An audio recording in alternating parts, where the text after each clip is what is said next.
గాయపడిన మీనాని తీసుకొని ఇంట్లో నుంచి వెళ్ళిపోతున్న బాలు ప్రభావతికి ఊహించని షాక్ ఇచ్చిన సత్యం. అసలు ఇదంతా ఎలా జరగబోతుందనేది ఈ వీడియోలో తెలుసుకుందాం. చివరి వరకు స్కిప్ చేయకుండా చూసేయండి. వీడియో నచ్చితే తప్పకుండా లైక్ చేయండి. చింతామణికి ఆర్డర్ దక్కకూడదని ఇక మీనా 5 లక్షలు కట్టి ఈ ఆర్డర్ నేనే సొంతం చేసుకుంటాను అంటూ చింతామణితో శపథం చేస్తుంది. తరువాత ఇక బాలు మీనాని అడుగుతూ ఉంటాడు.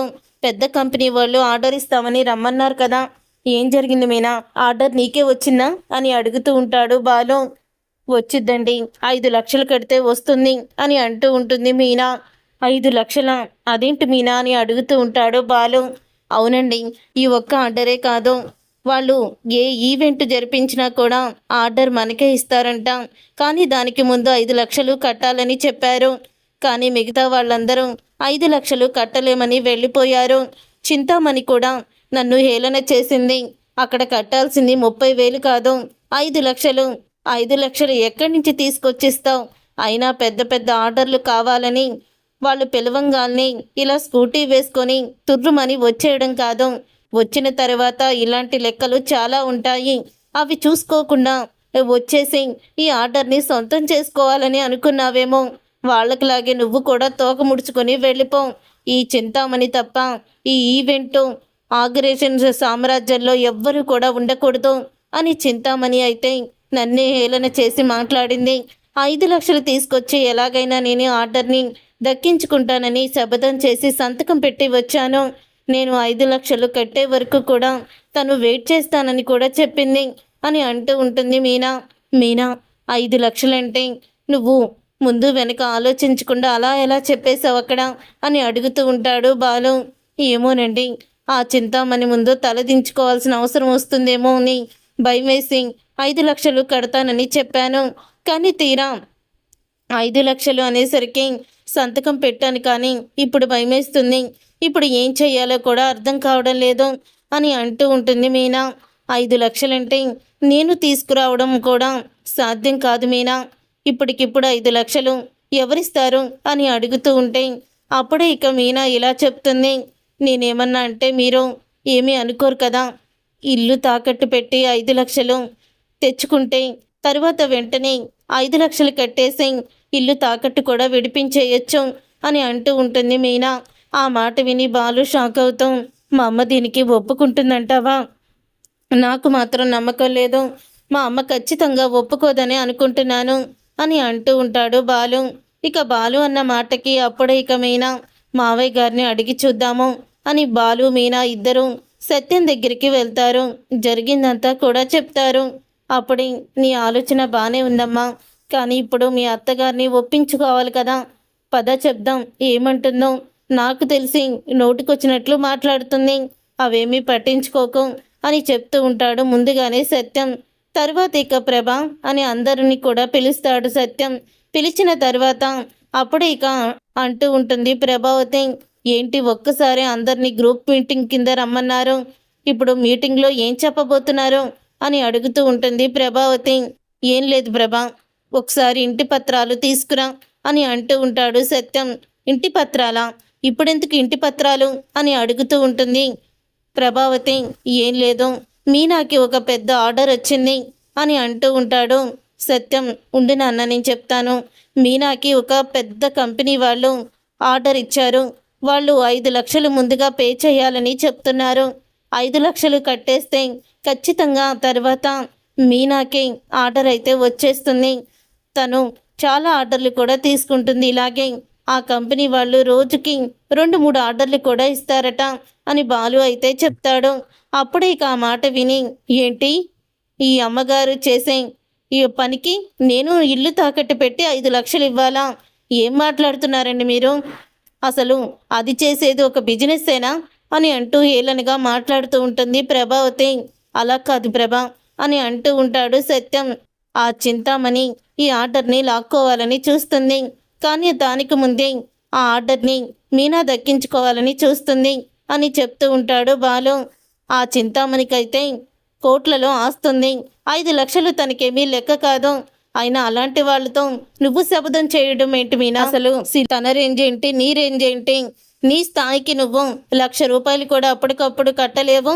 మరి అలాంటిది 5 లక్షలు కట్టేస్తానని తనతోనే శపథం చేశావా అని అడుగుతూ ఉంటుంది. అప్పుడు ఇక ప్రభావతి నేను చేయగలను అనే ఉద్దేశంతోనే నేను శపథం చేశాను అత్తయ్య, మాట ఇచ్చాను అంతే తప్ప చెయ్యలేని పరిస్థితిలో అయితే నేను లేను కదా. అంటే బయట అంత అప్పు ఎవరు ఇవ్వరు కదా, షూరిటీ ఏదైనా అడుగుతున్నారు, అందుకని ఇంటి పత్రాలు తాకట్టు పెట్టాలని అనుకుంటున్నాను అని మీనా చెప్పడంతో, ఏంటి ఇంటి పత్రాలు తాకట్టు పెట్టి నువ్వు ఈవెంట్లో డిజైన్స్ గీస్తూ ఫంక్షన్లకి మామిడాకులు కడుతూ ఉంటావా, అది ఈ జన్మలో జరగదు అని అంటూ ఉంటుంది ప్రభావతి. అదేంటి ప్రభా, మొన్న వీడికి కళ్ళకి ఆపరేషన్ అయితే వీళ్ళే కదా తంటాలు పడి ఆపరేషన్కి డబ్బు కూడా తీసుకొచ్చారు, మరి ఇవన్నీ కూడా నువ్వెందుకు ఆలోచించలేకపోతున్నావు అని అడుగుతూ ఉంటాడు సత్యం. మరి ఆ రోజు వీళ్ళకి 2 లక్షలు అప్పు చేయాల్సి వచ్చింది, పోనీ ఆ 2 లక్షలు ఏమన్నా మనోజ్ని ఇచ్చేమను అని అడుగుతూ ఉంటాడు సత్యం. నా దగ్గర ఎక్కడి నాన్న ఇప్పటికిప్పుడు ఎక్కడి నుంచి వస్తాయి అని అడుగుతూ ఉంటాడు మనోజ్. మరి మీ అమ్మకి ఆ మాత్రం కూడా బుద్ధి జ్ఞానం ఉండడం లేదేంట్రా, 5 లక్షలకి ఇల్లు తాకట్టు పెట్టుకుంటాము ఇవ్వమని చెప్తుంటే ఇవ్వడం లేదేంటుకో. మనోజ్ అంటే నమ్మకం లేదు, మనోజు మింగేస్తాడని. కానీ బాలు మీనా ఆత్మాభిమానం గల మనుషులు, వాళ్ళు ఏదైనా చెప్తే ఖచ్చితంగా చేసి తీరుతారు అని అంటూ ఉంటాడు సత్యం. అప్పుడు ఇక శృతి కూడా, అవునంటే మీరెందుకు ఇలా ఆలోచిస్తున్నారు, మీనా తన బిజినెస్లో ఇంకా ఎదగాలని చూస్తుంటే మీరేంటి ఇల్లు పత్రాలు ఇవ్వనంటున్నారు అని శృతి అడగడంతో, అప్పుడు ఇక ప్రభావతి, అయిపోయిందా, అందరూ వాయించడం సరిపోయిందా, మీరు ఎంతమంది ఏమనుకున్నా సరే నేను మాత్రం ఇంటి పత్రాలు ఇవ్వను. ఎంతో ఇష్టంగా చూసే నా కొడుక్కి ఆ రోజు బిజినెస్ పెట్టుకుంటానంటే నేను ఇవ్వలేదు, అలాంటిది ఇప్పుడు ఎందుకు ఇస్తాను అని అంటూ ప్రభావతి లోపలికి వెళ్ళిపోతుంది. ప్రభా అని గట్టిగా అరుస్తాడు సత్యం. ఊరుకోండి మావయ్య గారు, అత్తయ్య గారు నాకు ఇవ్వరని నాకు ముందే తెలుసు, ఆశ చాలక ఇక దిగజారిపోయి అడిగామంతే అని అంటూ మీనా అయితే చాలా బాధపడుతూ ఉంటుంది. అప్పుడు ఇక బాలు, మనం వెళ్ళి సింగరాజు గారిని కలుద్దాము, ఆయన ఖచ్చితంగా డబ్బులు ఇస్తారు అని చెప్తాడు. అప్పుడు ఇంకా బాలు అలా చెప్పడంతో, సరేనండి వెళ్దాం పదండి అని అక్కడికైతే బాలు మీనా ఇద్దరు కూడా వెళ్తారు. కానీ సింగరాజు పని మీద వేరే ఊరికి వెళ్ళారని, 4 రోజుల దాకా రారని అక్కడే ఉన్న సెక్రటరీ చెప్పడంతో ఇక షాక్ అయిపోతూ ఉంటుంది మీనా. సింగరాజు గారు ఉంటే హెల్ప్ చేస్తారని నేను అనుకున్నానండి, కానీ సింగరాజు గారు కూడా లేరు, ఇప్పుడు ఏం చెయ్యాలో అర్థం కావడం లేదు అని చాలా బాధపడుతూ ఉంటుంది. అప్పుడు ఇక మీనా అలా బాధపడుతూ ఉండగా ఇంతలో పార్వతి అయితే ఫోన్ చేస్తుంది. ఎక్కడున్నావు మీనా అని అడుగుతూ ఉంటే, ఏం లేదమ్మా చెప్పు, ఏమన్నా ఇంపార్టెంట్ విషయమా అని అడుగుతూ ఉంటుంది మీనా. ఏమైందమ్మా అలా ఉన్నావు అని అనగానే జరిగిందంతా కూడా చెప్తుంది. అప్పుడు ఇక అంటూ ఉంటుంది పార్వతి, నువ్వు ఒకసారి ఇంటికి రమ్మా అని అంటూ ఉంటే, ఇప్పుడు ఎందుకమ్మా అని అనగానే, రామ్మా నీతో పనుంది అని అంటూ ఉంటుంది పార్వతి. తర్వాత సుమతికి జరిగిందంతా చెప్పడంతో, సరేనమ్మా, అక్కకి ఎటువంటి హెల్ప్ అయినా మనం చేద్దాము, అక్క సంతోషంగా ఉండడమే మనకి కావాలి, దానికోసం నేను కూడా రెడీగా ఉన్నాను అని సుమతి అయితే చెప్తుంది. అప్పుడే బాలు మీనా ఇద్దరు కూడా వాళ్ళు పార్వతి ఇంటికైతే వెళ్తారు. వెళ్ళిన తర్వాత అప్పుడే ఇక పార్వతి, లోపలికి రండి అని వాళ్ళని లోపలికి పిలుస్తుంది. పిలిచిన తర్వాత, అమ్మ మీనా ఇదిగో తీసుకో అని చిన్న బాక్స్ని తీసుకువచ్చి మీనా చేతిలో పెడుతుంది పార్వతి. ఏంటమ్మా ఇవి అని అడుగుతూ ఉంటుంది. అప్పుడే ఇక మీనా బాక్స్ ఓపెన్ చేసి చూస్తుంది. చూడంగానే దాంట్లో నగలైతే ఉంటాయి. ఆ నగల్ని చూసి ఒక్కసారి మీనా షాక్ అయిపోతూ ఉంటుంది. ఇక షాక్ అయిపోతూ, ఏంటమ్మా ఇది, ఏంటి నగలు అని అడుగుతూ ఉంటుంది. ఏం లేదమ్మా, నువ్వు డబ్బుల కోసం ఎంత ఇబ్బంది పడుతున్నావో అర్థమైంది, అందుకని నీకోసమే సుమతి తన నగలను ఇవ్వమంది, అందుకే పిలుచుకొని నీకు ఇస్తున్నాను అని అంటూ ఉంటుంది పార్వతి. వద్దత్తయ్య గారు, సుమతికి ఏదైనా మంచి సంబంధం కుదిరితే వాళ్ళు మళ్ళీ నగలు ఏమీ పెట్టట్లేదా అని అడుగుతారు, వద్దు అని అంటూ ఉంటే, బావా ఎందుకు వద్దంటున్నావు, నేనేమన్నా పరాయిదాన్నా, అయినా ఇప్పుడే నాకేమీ పెళ్ళి కుదరలేదు కదా, ఇంకా టైం పడుతుంది, అలాంటప్పుడు ఈలోపు అక్క ఆర్డర్లు ఫినిష్ చేసేసి ఆ డబ్బు ఎలాగో తీసుకొచ్చి నా నగల్ని కూడా తీసుకొచ్చేస్తుంది, నాకు ఆ ధైర్యం ఉంది అని అంటూ ఉంటే, అప్పుడే ఇక ఆ మాట విని, ఎంతో ఆనందపడిపోతూ సుమతిని పార్వతిని కౌగిలించుకొని ఎమోషనల్ అయిపోతూ ఉంటుంది మీనా. ఎమోషనల్ అయిపోతూ నిజంగా ఆడపిల్లకి పుట్టిల్లు అనేది అండ, ఒక ధైర్యం, మేమున్నామని ఒక భరోసాని ఇస్తుంది పుట్టిల్లు. అందుకని ఎప్పుడైనా పుట్టింటికి వెళ్ళిన ఆడపిల్ల పుట్టింటి నుంచి వచ్చేసేటప్పుడు ఎప్పుడు అయితే పెళ్లి చేసుకొని వెళ్ళిపోయిందో అప్పట్లాగే ఏడుస్తుంది అని మీనా అయితే ఎమోషనల్ అవుతుంది. ఇక బాలు కూడా అలాగే అంటాడు, నిజంగా మీరు పేదవాళ్ళైనా మీ అమ్మాయి పైకి స్థాయికి రావాలని మీరు మీలో ఉన్నది మీకున్న దాంట్లోనే తనకి హెల్ప్ చేస్తున్నారు. నిజంగా మీరు చాలా గొప్పవాళ్ళ అత్తయ్య అని అంటూ ఉంటాడు బాలు. తర్వాత ఇక మీనా బాలు ఇద్దరు కూడా సత్యం దగ్గరికి వెళ్తారు. అప్పుడే ఇక సత్యం అయితే చాలా బాధపడుతూ ఉంటాడు. ఇక సత్యంతో అంటూ ఉంటాడు, అప్పుడే ఇక బాలు, ఏంటి నాన్న అలా ఉన్నావు అని అనగానే, ఏం లేదురా, మీనాకి డబ్బులు ఇవ్వలేకపోతున్నాను, అదే బాధగా ఉంది అని అంటూ ఉంటాడు సత్యం. ఇక ఆ మాట విని అప్పుడే బాధపడుకున్నాన్న, అమ్మ ఒప్పుకోకపోతే నువ్వేం చేస్తావు, అయినా డబ్బులన్నీ కూడా మీనాకి వచ్చేసాయి, 5 లక్షలు మీనాకి దక్కాయి, ఏమీ నువ్వు కంగారు పడకు అని అంటూ ఉంటే, ఏంటి మీనాకి 5 లక్షలు కూడా దొరికాయా, ఎవరిచ్చారు అని అడుగుతూ ఉంటే, మీనాకి సుమతి తన పెళ్లికి చేయించిన నగల్ని ఇచ్చి తాకట్టు పెట్టుకోమని ఆ నగల్ని ఇచ్చేసింది నాన్న. అప్పుడు అక్క కోసం చెల్లి నగల్ని తాకట్టు పెట్టుకోమని ఇచ్చింది, ఆ నగల్ని తాకట్టు పెట్టుకుంటే 5 లక్షలు వచ్చాయి అని అంటూ ఉంటాడు బాలు. ఇక ఆ మాట విని చాలా ఆనందపడిపోతూ ఉంటాడు సత్యం. నిజంగా చాలా గ్రేట్ రా సుమతి, ఈ రోజుల్లో కూడా ఇలాంటి చెల్లెలు ఉందంటే బాగా అరుదు. తన పెళ్లి కోసం చేయించిన నగల్ని మీకు ఇచ్చిందంటే మిమ్మల్ని తను ఎంతో గౌరవిస్తుంది, అభిమానిస్తుంది. అమ్మ మీనా, ఈ 5 లక్షలు కట్టేసి త్వరగా నువ్వు పై స్థాయికి వచ్చి ఇలాగే సుమతికి నగలన్నీ విడిపించి ఇచ్చేయాలమ్మా అని అంటూ ఉంటాడు సత్యం. నేనేమీ చెయ్యలేని పరిస్థితిలో ఉన్నాను, నన్ను క్షమించమ్మా, ఏమీ అనుకోకు అని అనగానే, అయ్యో మావయ్య, అలా ఎందుకు అనుకుంటున్నారు మీరు, మీ ప్రయత్నం మీరు చేశారు, మీ ఆశీస్సులు చాలు నాకు అని మీనా అయితే చెప్తుంది. అలా మీనా చెప్పిన తర్వాత అప్పుడే ఇంకా ఇదంతా కూడా ప్రభావతి వినేస్తుంది. ఇక వినేసి షాక్ అయిపోతూ, అమ్మో ఈ మీనా తక్కువది కాదు, దీనికి అదృష్టం తేనె పట్టినట్టు పట్టింది, ఎక్కడ డబ్బులు దొరకవు, అంత అమౌంట్ ఎక్కడ దొరకదు, ఈసారి మాత్రం ఖచ్చితంగా డెకరేషన్ మానేస్తుంది అని అనుకున్నాము, కానీ ఇప్పుడు అంతా కూడా రివర్స్ అయిపోయింది. ఈ చింతామణి ఎప్పుడు ప్లాన్ చేసినా అంతా కూడా రివర్స్ అయిపోతుంది కదా అని అనుకుంటూ ఉంటుంది ప్రభావతి. అలా అనుకొని ప్రభావతి చింతామణికి ఫోన్ చేస్తుంది. చింతామణికి ఫోన్ చేసి ఇలా అంటూ ఉంటుంది, ఏంటి చాలా సంతోషంగా ఉన్నట్టున్నారు గురువుగారు అని చింతామణి అయితే ప్రభావతిని అడుగుతుంది. పదే పదే ఫోన్ చేస్తున్నారంటే ఈ ఆనందానికి కారణం నువ్వే అని నాకు తెలియచేస్తున్నారు కదా ఇండైరెక్ట్గా అని అడుగుతూ ఉంటుంది. అదేమీ కాదు, ఇప్పుడు నీకు ఒక షాకింగ్ విషయం చెప్తాను, మీనాకి ఎంత అమౌంట్ దొరకదని, మీనా ఆర్డర్ని దక్కించుకోలేదని నువ్వు అనుకుని చాలా మురిసిపోతున్నావు కదా, ఆనందపడుతున్నావు కదా అని అడుగుతూ ఉంటే, అవును అది నిజమే కదా అని అంటూ ఉంటుంది. అప్పుడు ఇంకా ప్రభావతి చింతామణి అంటుంది. ఇక చింతామణి అలా అనగానే, మీనాకి 5 లక్షలు కూడా తనకి అప్పు ఇచ్చారు, తన చెల్లి 5 లక్షలు ఇచ్చింది, ఇప్పుడు 5 లక్షలు తీసుకొని తను ఆర్డర్ని అంతా కూడా ఒప్పుకోవడానికి ఆర్డరు తీసుకోవడానికి వెళ్తుంది అని అంటూ ఉంటుంది ప్రభావతి. అప్పుడే చింతామణి షాక్ అయిపోతూ, ఇలా జరుగుతుందని నేను అస్సలు కూడా అనుకోలేదు, అసలు ఆ మీనాకి డబ్బులు ఎలా వస్తాయిలా అనుకున్నాను, కానీ ఇంత సడన్గా ఒక్క రోజులోనే అంత డబ్బు తనకి వస్తుందని ఊహించలేదు అని చింతామణి చెప్తుంది.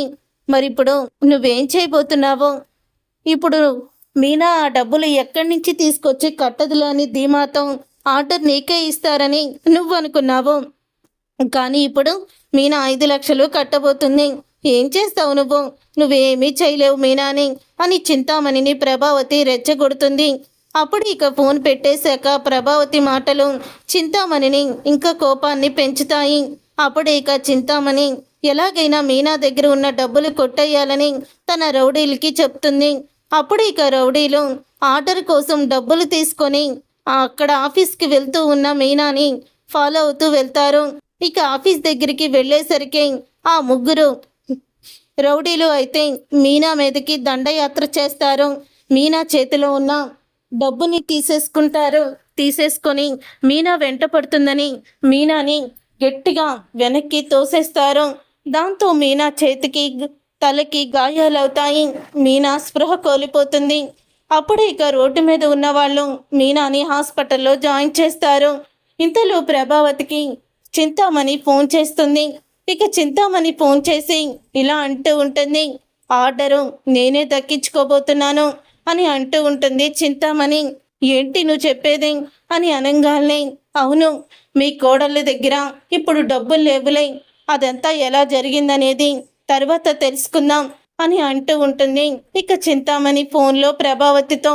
అప్పుడే ఇక ప్రభావతి అయితే చాలా ఆనందపడిపోతూ ఉంటుంది. ఇంతలో ఇంకా బాలు ఈ విషయం తెలుసుకొని హాస్పిటల్ దగ్గరికి అయితే వస్తాడు. వచ్చిన తర్వాత అప్పుడే ఇంకా అంటూ ఉంటాడు బాలు, ఎలా జరిగింది మీనా ఇదంతా అంటే, 5 లక్షలు డబ్బులు కొట్టేసి వెళ్ళిపోయారండి, అసలు వాళ్ళెవరో కూడా నాకు తెలియడం లేదు అని చెప్తూ ఉంటే అప్పుడే సీసీ కెమెరాలో ఇదంతా కూడా రికార్డ్ అవుతుంది. అదంతా కూడా రికార్డ్ అవడంతో ఆ రౌడీలు ఎవరో ఏంటో అని కనిపెట్టే పనిలో అయితే ఉంటాడు బాలు. ఇక గాయాలైన మీనాని తీసుకొని ఇంటికి వస్తాడు. గాయాలైన మీనాని చూసి ప్రభావతి షాక్ అయిపోతూ, ఇదేంటి ఇలా కాళ్ళు చేతులు ఇలా గాయాలతో వచ్చింది అని అనుకుంటూ ఉంటుంది. ఏమైందిరా మీనాకి అని సత్యం అనంగాల్ని మీనా దగ్గర డబ్బులు కొట్టేసి మీనాని పక్కకి తోసేసి ఎవరో రౌడీలు పారిపోయారు నాన్న అని అంటూ ఉంటాడు బాలు. ఆ మాట విని ప్రభావతి షాక్ అయిపోతూ ఉంటుంది. ఇక షాక్ అయిపోతూ, ఇదేంటి డబ్బులు మీనా కట్టలేదు, తన దగ్గర డబ్బులు లేవందు కానీ ఇలా రౌడీల్ని పంపించి మీనా మీద దాడి చేయించిన విషయం నాకెందుకు చెప్పలేదు, అయినా ఇంత దారుణంగా ఎందుకు ప్రవర్తించింది ఆ చింతామణి అని అనుకుంటూ ఉంటుంది ప్రభావతి. రే ఇప్పుడు ఏం చేద్దాంరా అని అంటూ ఉంటాడు సత్యం. పోలీస్ కేసు పెట్టాను నాన్న, ఆ వాళ్ళు ఎవరో తెలుసుకుంటామని చెప్పారు, కానీ పాపం 2 రోజులే టైం ఉంది, మీనా చాలా ఏడుస్తుంది అని అంటూ చాలా బాధపడుతూ ఉంటారు. తర్వాత ఇక ప్రభావతి పక్కకి వెళ్ళి ఫోన్లో మాట్లాడుతూ ఉంటుంది. అప్పుడు ఇక శృతికి కూడా ఫోన్ వస్తుంది. సిగ్నల్ లేదని తను బయటికి వస్తుంది. అలా బయటికి వచ్చిన తర్వాత అప్పుడు ఇక ప్రభావతి చింతామణికి ఫోన్ చేసి, నువ్వు మీనా దగ్గర ఉన్న డబ్బులు లేవు ఇప్పుడు అంటే ఏదో అనుకున్నాను, కానీ ఎందుకు మీనాని రౌడీల చేత కొట్టించావు, ఎందుకు తనకి అన్ని గాయాలు చేసావు, అసలు నువ్వు ఎలా చేస్తావని అనుకోలేదు అని చింతామణి అంటూ ఉంటే, లేని పొంది నేనే నీకు ఫోన్ చేసి మీనా దగ్గర డబ్బులు ఉన్నాయని చెప్పాను, నువ్వు ఇలా చేస్తావని అస్సలు కూడా అనుకోలేదు, మీనా దగ్గర డబ్బులు కొట్టేస్తావని అనుకున్నాను, కానీ ఇలా తనని గాయపరిచి ప్రాణాపాయ స్థితికి తీసుకువెళ్తావని నేను ఊహించలేదు అని అంటూ ఉంటుంది ప్రభావతి. ఇక ఆ మాట విని ఒక్కసారే షాక్ అయిపోతూ ఉంటుంది శృతి. అంటే మీనా గాయపడ్డానికి కారణం ఆ చింతామణి, మీనా దగ్గర డబ్బులున్నాయి, మీనా బయలుదేరుతుందని చెప్పింది ఆంటీ అన్నమాట. ఇక మీనా విషయంలో ఆంటీ చేసిన మోసాన్ని కుట్రని అస్సలు కూడా తట్టుకోలేదు. ఈ విషయం వెళ్ళి బాలు మీనాతో చెప్పేస్తాను అని శృతి అయితే ఇక బాలు మీనా దగ్గరికి వెళ్ళి ఈ విషయాన్ని అయితే చెప్పేస్తుంది. అప్పుడు ఇక ఆ మాట విని, ఏవండి అత్తయ్య ఎలా చేస్తుందని నేను అనుకోలేదు, ఏదో నేనంటే కోపం ఉంది, కోడలుగా ఒప్పుకోవటం లేదు అనుకున్నాను, కానీ మరి ఇంత కోపం ఉందని ఇప్పుడే తెలిసిందండి అని అంటూ ఉంటుంది మీనా. సరే మీనా ఇప్పుడే తేలుస్తాను అని అంటూ ఉంటాడు బాలు.